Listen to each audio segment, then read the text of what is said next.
Now we're dealing with iPlay Sports, and what's the news on this, Peter? Well, Mike Blake is the president of the Kiwanis Club of Glenelg, and they've just recently come together and had a very good association with iPlay Sport. Mike, thanks for your time and welcome.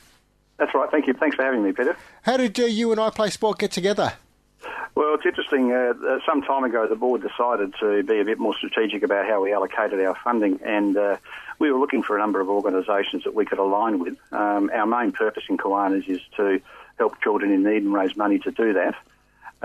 One of our board members, Sarah Tinney, who was helping Raj organise their gala event, rang me up one night all excited and told me about this organisation, iPlay Sport, which, to be honest, I hadn't heard of. I heard of the Blind Welfare Council, but not iPlay Sport. Yeah. Then they sent us some project briefs which outlined some of the three of the main projects iPlay Sport were looking to implement. So I called a quick meeting of the board, and we all got together, and I think in a space of 4 seconds we all decided that this is really a really worthy organisation to support. So we decided at that board meeting that we can contribute about $10,000, and we'd look at maybe having a longer-term relationship with them. Fantastic.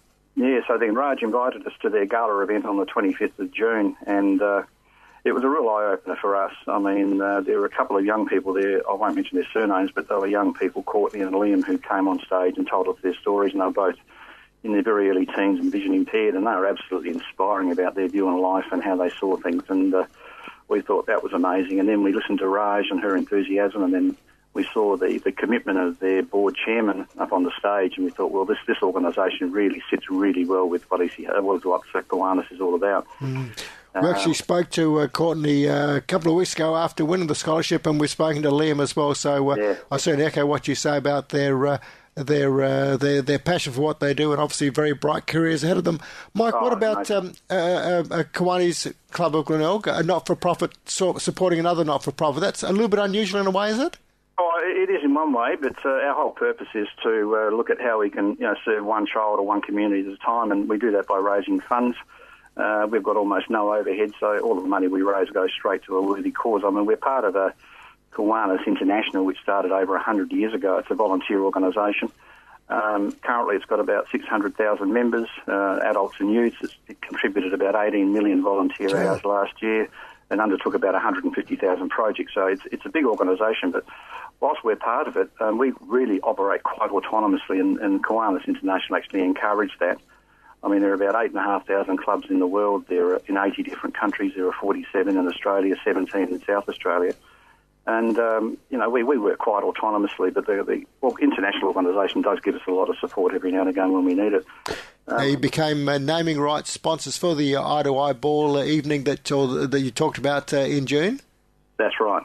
Yeah. And then you also helped out as far as the Hall of Fame, which is a wonderful innovation. There's now been 3 inductees, Ray McKay, the most recent. Yes, he was an amazing man. He's first time I met him on the night, and he's an absolute gentleman. And he's worked with blind and vision impaired athletes for about 27 years in a variety of capacities.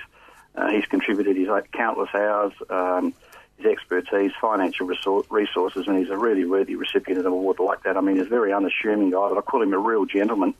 And people like Ray, I think, are real community heroes. And you just get these people just motivate you and want you to try a bit harder. And we're certainly keen to have a longer-term association with iPlay Sport. It was people like Ray that you really are pleased when they're recognised, because they're so unassuming. They don't do what they do for recognition, and when it is bestowed upon them, they are so deserving of it.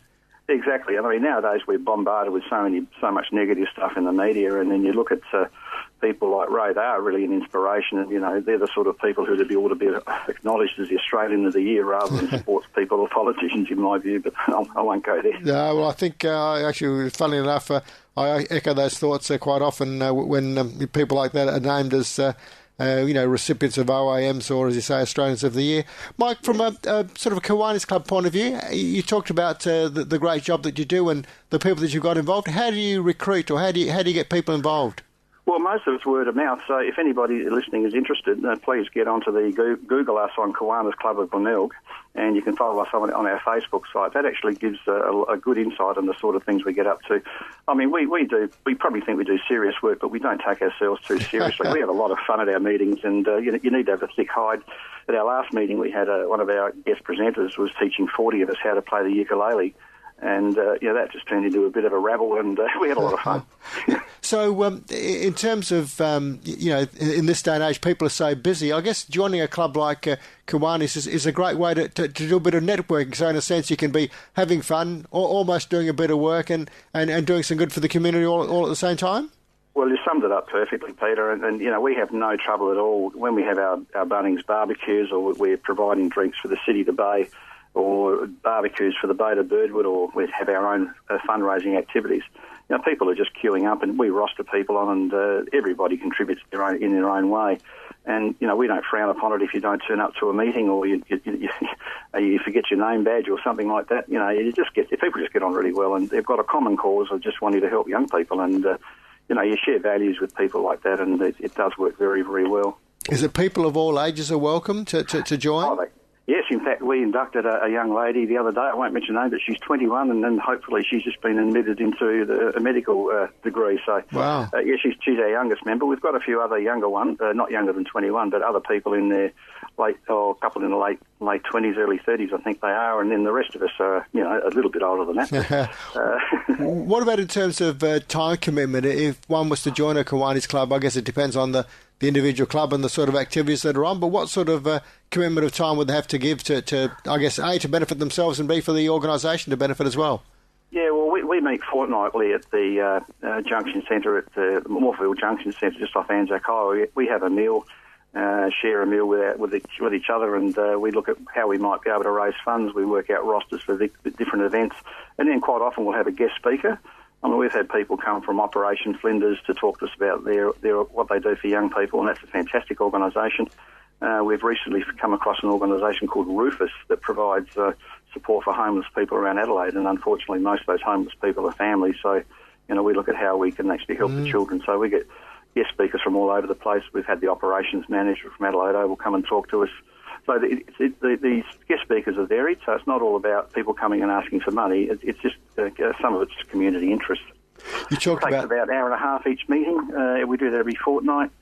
And then we have our normal fundraising activities, which works out to be about one from September onwards, gets a bit more busy with the Royal Show parking and a few other barbecues and events. But during the winter, we don't have a lot of functions.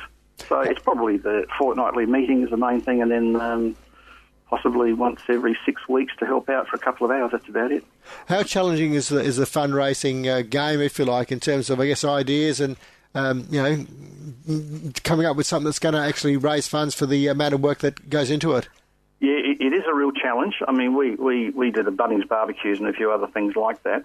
One of our main fundraising activities is our main cocktail party, which is on the 28th of October at the Glenelg Function Centre. And in there we have a major auction and then silent auction, and we have raffles, and that's our main effort to raise money. And it is difficult. I mean, we go and ask for contributions from businesses and members of the community. It's getting more and more difficult, and it's simply because I think there are more people in need. And we certainly don't want to take anything away from other organisations, but it is difficult. But we get by. I mean, we're doing quite well, and we're always looking for new ideas about how to involve our members and raise some money at the same time. Now, apart from young Courtney and Liam, who in a sense stole the show at the Eye-to-Eye Ball back in June, was there an activity or a sport that people who are blind or vision impaired get involved with that you thought, gee, that's pretty amazing?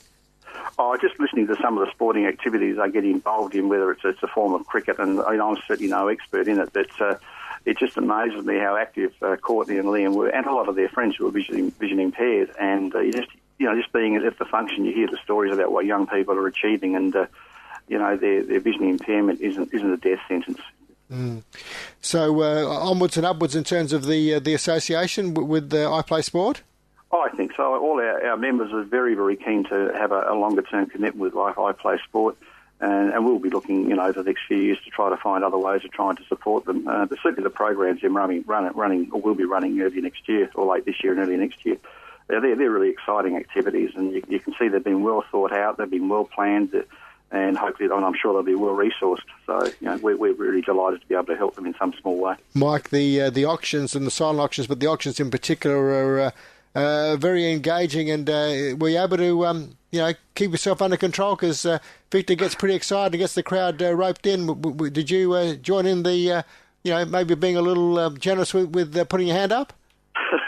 Oh, well, my managing director was sitting next to me, so I had to be very careful what I did on the night.